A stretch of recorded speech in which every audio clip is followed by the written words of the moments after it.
You excited about going to Chicago? I can't be more excited. I couldn't be more excited. We're going to Portillo's Thursday night with Pete the Greek. Shake. Oh, yeah. Friday, I'm hooking up with my main man, Josh Piscini, over there in motherfucking Chicago, 10th Planet. Very cool. Eddie Bravo's flying in, so he'll be at the shows Friday night. You know, he's upset because he couldn't come in Saturday. I couldn't put him anywhere. So everybody's just going to come in Friday and Thursday night. A lot of people coming in Thursday night. Great. I can't. Yeah. It's an honor to be a part of it. Bob man, thank you. No, I'm happy that you're coming. Hey, listen, 25 fucking years, people. 25 fucking years. Do you really fucking think I ever thought I was going to shoot a special? I mean, in the beginning, I always thought it would be an HBO special. That's all I ever wanted. When I shot that thing that's on Showtime, the Payaso Comedy Slam, if you knew about anything in my life at that time, I just took the money and ran. I didn't think that thing was going to air. When that thing aired, you know how bad I felt? Because I did a fucking 40% job on that. Not to mention I looked like a fucking bum. I just did the set to get the cash, to get the fuck out of there and do coke. You know, everything I've done early on was because of the cash. That's why it didn't work out. This is the first time I'm doing this because I think I owe it to myself, you know. I owe it to myself, you know. And I've worked hard the last 4 years at this stand-up shit. Not to mention the 21 before that when I lived in a car and fucking took cell phones back and fucking, you know, I took a big chance in 1995. This makes it all even now. I don't want to kill nobody no more. I'm fine. I got a daughter. I got a beautiful wife. I got a great friend in you. I got great people around me here. And I'm about to do something that was a fucking long shot in anybody's life. Never mind, you know, what I had going on. It was just a complete fucking long shot, Lee. So, you know what, Lee? I'm not even fucking nervous. I'm going to deal with myself. I'm going to go up there and do some material. I'm going to tell some fucking stories. I'm going to tell some things that are going on in my life and wrap it all up and get the fuck out of there. And that's it. That's all I can do. Everything else, I can't fucking control. I'm lucky that we have the podcast. What the fuck is going on tonight? I got like Airport 9 coming over my. It's everyone coming in for the special. They're all coming in before. No, they but don't. it's I get the question a lot. I used to get the question, why doesn't Joey have a special? Why doesn't Joey have a special? And I must imagine you got the question, or at least knew people were asking it. And that, I mean, even though it must feel good that people want you to have a special, it must hurt your feelings a little bit that you didn't have one. Not at all. Really? Not at all. Not at all. Listen, man, I'm very fucking lucky to be here. I always kept that in mind, especially after The Longest Yard. I realized what had happened. What do you mean? Sheryl Crow has an album. I think the second album Sheryl Crow has is a really great album. And there's a song on that. I don't know what the song is. And she says, most people quit before the miracle happens. When I was shooting The Longest Yard, I kept hearing that lyric over and over in my head. Because there was so many times before that I was going to quit. And I kept thinking about when, for the first time, Jesus fucking Christ, let me close this door. The only reason, during The Longest Yard, I kept hearing that lyric. Right. You know? And the main thing that I kept thinking about was 1987, when I had a semi-fucking life, Lee, and I wanted to quit to move back to New Jersey so I could snort coke with my fucking friends. I think from 99 to about 2000 or 2002, especially after Josh Wolf got his deal and stuff, I got really sad inside for a while. I was like, what the fuck is going on with me? I can't get arrested out here. But it's like when you're making strides and you don't even know you're making them.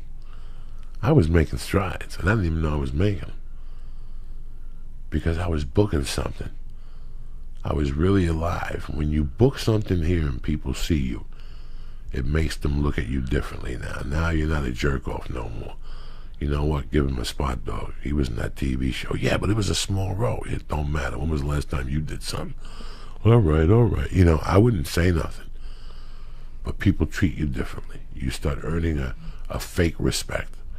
Only shitty people would respect you over a fucking one line in a TV show. But it was interesting to see that I was always making little moves. Between you and me, it wasn't the moves I wanted to make at that time. I didn't want to be on TV. I didn't want to be in movies.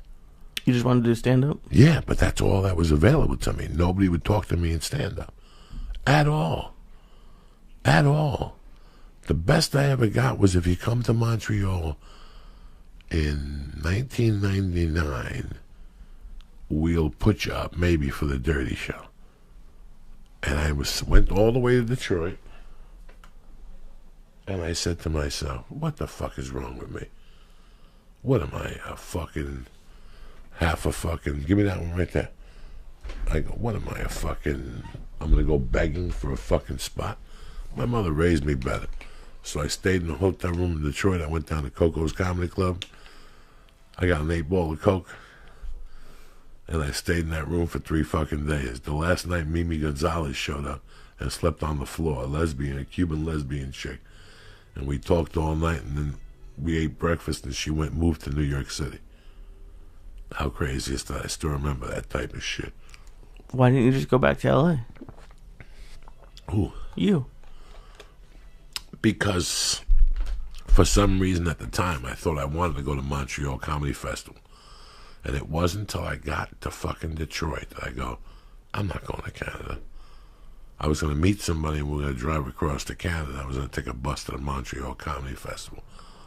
Oh, so was your flight in 3 days? Is that why you stayed? Like, that was my question. Like, why once you decided you didn't want to go, why did you stay? Why did I stay? Yeah. I had nowhere else to go. Okay. I could have gone back to L.A. I had to be somewhere in the Midwest the following week. I said, let me do an adventure. I got the money in my pocket. Let me do an adventure. I had no money back then. In 1999, I probably had $300 in my pocket. And I thought I was Johnny Bananas. I'm in a hotel room that costs $42 a night. People getting stabbed next door to me. The towels are real small, but I didn't give a fuck. I was just happy to be in a fucking hotel room on the road doing comedy, dog. Genuinely happy. No. Genuinely happy. Smoking reefer with a little CD case with speakers.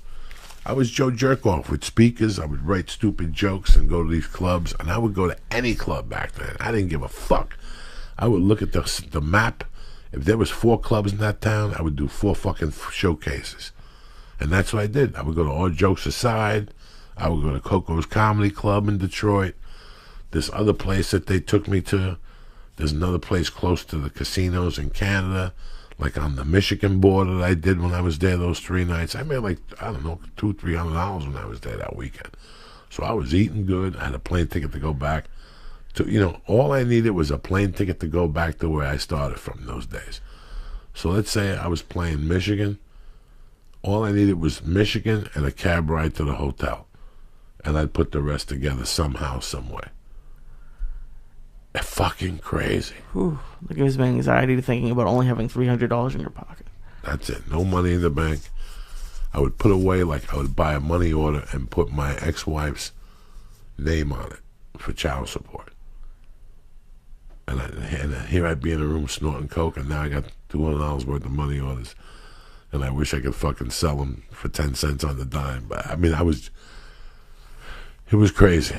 But that all disappears now by me shooting this special. What makes it all better is thinking about those nights in Michigan when I got attacked by the seagulls. What makes it all better is, being on a bus from fucking Port Authority in New York City to Dallas. And it taking 24 hours and being on the bus awake the whole time, watching people, high, getting off the bus, eating lunch and smoking a joint, and getting back on the bus. I got really good at doing that. I would roll like 3 joints and keep it in my sock in case the cops came on there. And fucking craziness, Lee. Ooh. Being on the bus all night. Like I would just Fuck it, what am I going to do? I got nowhere to sleep. I might as well be in a bus all night. Do you think that contributes to you not having anxiety about this? The fact that you went through all that? How about going in front of a judge? There's no more anxiety than that, my friend. Going up in front of a judge and not knowing the answer. That's fucking anxiety. So this, I'm taking it with, I could look at this 2 or 3 different ways. I could think of this as it's going to change my life. I could think of this as this is going to get me a TV show. Or I could think of this, I'm just going to go up there and have a good time. What do you think of that? I think that, do you think that's probably what you need for a special? Because if you try to overdo yourself... You've watched 1,000 specials. Right. The funniest ones are where they're having a good time. Oh, hell yeah, you have to. And the trainer, when you watch Bill Burr, he's a great pro because he's having a great fucking time up there. And he throws something new into the mix to make everything highlighted. That's the beauty about Bill Burr. When Sebastian's on stage, he has a great time up there. When Joe Rogan's on stage, he has a phenomenal time up there. When fucking Ari's on stage, he has a great time up there. For me to do well on stage, I gotta be having a great time. Who gives a fuck what comes out of your mouth? This is my first special. If it's an old joke and it's flowing, fuck it, so be it, bitches. You know, I don't have a closer yet. That's the problem. So I got 3 days to come up with a close. I got a few ideas. You know what I'm saying? I'm a fucking idea man, Lee. But I'm happy you're coming. I'm sad that a lot of people couldn't come. You know, we couldn't get the extra security, wouldn't allow it. These people want a big insurance for the store. They don't trust, you know, who's going to be in there and how many people. And they're going to rent the store out in November. So this would be the 15th and then the 16th cleanup. And construction starts on the 17th. So it's been a nightmare. But you know what? I can't worry about that shit. I'm going to shoot my first special. Thank you for all the love and the support. My wife made some fucking t-shirts just to, you know, make them like a commemorative. I don't know what was left. She probably had like fucking 11 left or something. And the other ones are going to get taken to the club. Lee'll be fucking handing them out.